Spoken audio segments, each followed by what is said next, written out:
It's a scary process with the news, reports of everything that's going on and how it's escalating and the severity of the illness. This is something that people would read going through school, all the different pandemics and outbreaks we've had in the past. You hear about all these respiratory illnesses every year, a new one, but never had to be quarantined. This has been an unimaginable type of disease process. Some of our ICU people are there for 4 weeks. This is unheard of.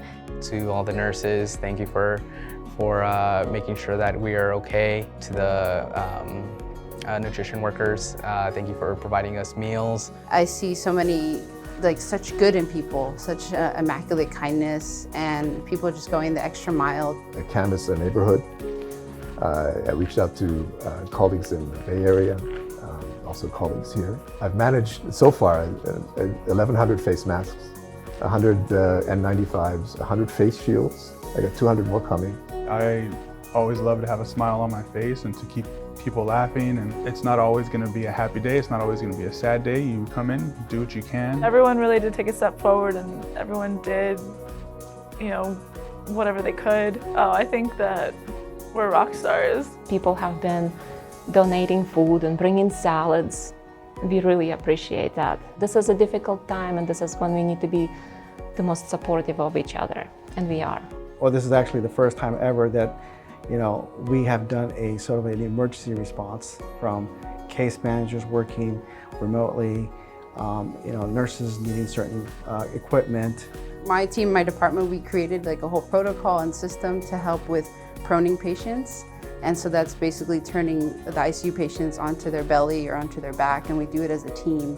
When we were dispatched to set up the tents in front of the ER, it's kind of something you see in the movies. So it was a unique experience. I feel like everybody working as a team, facilities, engineering, nursing staff, parking, security.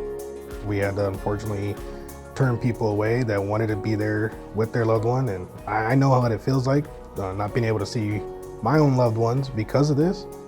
In the early weeks of being in quarantine, my granduncle, my grandma's brother, was diagnosed with COVID, and in just a matter of days, he went from being in the ICU, being intubated, and then passing away. None of us were there in the hospital with him, and so I think about that a lot when I'm working with these patients that are by themselves in the room, all alone. My mother-in-law actually is suffering from COVID right now in Las Vegas. I think of every patient as family. I just would want them to know that they're loved and cared for.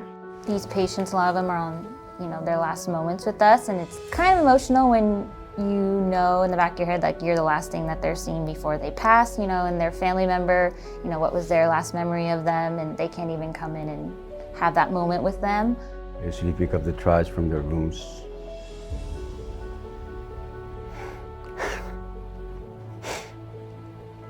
I'm sorry, it's just okay. And sometimes you just wish you can do something about them or for them.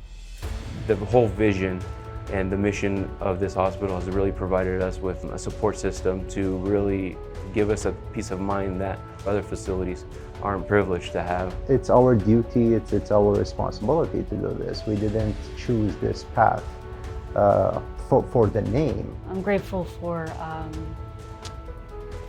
my friends, my family, and for choosing a career as a nurse. Just grateful that I can help people. It says in the Bible that each day is planned out for us, and so for me, I know that the Lord has good works for me each day. It's a privilege to be so allowed to come to work and work with the families.